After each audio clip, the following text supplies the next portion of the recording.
गणेश, धन्यवाद या सगळ्या माहितीबद्दल।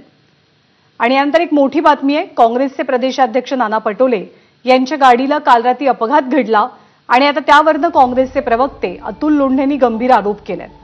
भंडारा जिल्ह्यामधल्या कारदा गावाजवळ पटोलेंच्या गाडीला धडक देत चिरडण्याचा प्रयत्न एका ट्रकनं केला आणि ही अत्यंत गंभीर घटना असून त्यांचा घातपात करण्याचा डाव होता का अशी शंका उपस्थित होते, असं ट्विट अतुल लोंढेंनी केलंय। स्वतः अतुल लोंढे सध्या आपल्या सोबत आहेत।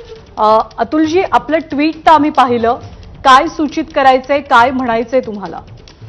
बघा ज्ञानदाजी, ती जी जागा आहे कारधा, तिथे रस्त्याचं बांधकाम सुरू आहे, त्यामुळे गाडीचा वेग अतिशय तिथे कमी असतो। यांची गाडी उभी होती आणि त्याला मागून येऊन ठोस मारून एकाच गाडीला ठोस मारली, याच्यामध्ये कुठेतरी शंका उपस्थित होते। आणि आम्ही फक्त एवढीच मागणी केलेली आहे की बा तुम्ही त्याची चौकशी करा आणि घातपात काय आहे किंवा नाही आहे तो आमच्या लक्षात आणून द्या। कारण की ते अध्यक्ष होते विधानसभेचे, ते काँग्रेसचे प्रदेशाध्यक्ष आहे। अध्यक्ष असतानाची सिक्युरिटी काही दिवस राहिली आणि सरकार बदलल्यानंतर त्यांची सिक्युरिटी ही काढून घेण्यात आली। प्रत्येकच काँग्रेस नेत्याची सिक्युरिटी कमी करण्यात आली। पृथ्वीराज चव्हाण साहेबांची कमी करण्यात आली, त्याच्यानंतर थोरात साहेबांची कमी करण्यात आली। आणि मग त्याच्यानंतर जर अशा घटना घडत असतील तर शंकेला वाव असतोच, कारण की ती जागाच तशी आहे। असं नाही की समोरून येऊन मारला, रात्रीचा वेळ होता, लाईटचा काही प्रश्न होता, मागून मारलेला आहे। ते बरं, ते खूप चांगलं झालं, देवाची कृपा, ते बाजूने लागलं, ते मधोमध लागलं असतं तर काय होऊ शकलं असतं याची आपण कल्पना करू शकत नाही।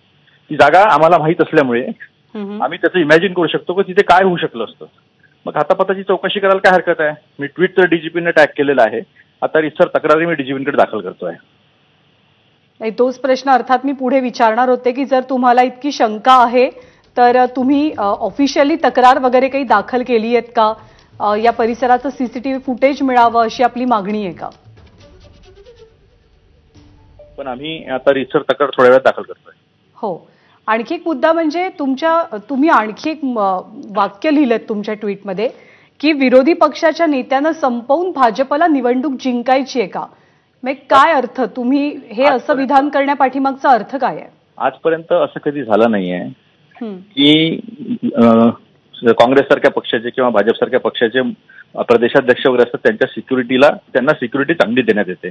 आपण बावनकुळेंची सिक्युरिटी बघा, सगळ्या नेत्यांची सिक्युरिटी नाही त्या लोकांना सिक्युरिटी दिली आणि यांची सिक्युरिटी काढून घेतली। काँग्रेसच्या प्रत्येक नेत्याची सिक्युरिटी कमी केली आणि अशा पद्धतीनं जर ऍक्सिडेंट होत असेल, त्याच्या संदर्भामध्ये जर सरकार सुमोटो स्वतः काही करत नसेल, जे करायला पाहिजे नियमाप्रमाणे, मोटर व्हेकल ऍक्ट आपण बघा, रस्त्यावर काय होत असेल तर one of the party state.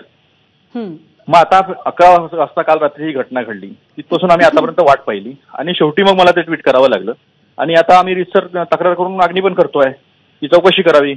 आम्ही ती मुख्यमंत्र्यांना पण पत्र लिहितोय, गृहमंत्र्यांना पण लिहितोय आणि इलेक्शन कमिशनला पण पाठवतोय। अतुलजी, माझी विनंती की तुम्ही राहा आपल्यासोबत। भाजपचे केशव उपाध्ये सुद्धा आपल्यासोबत आहेत।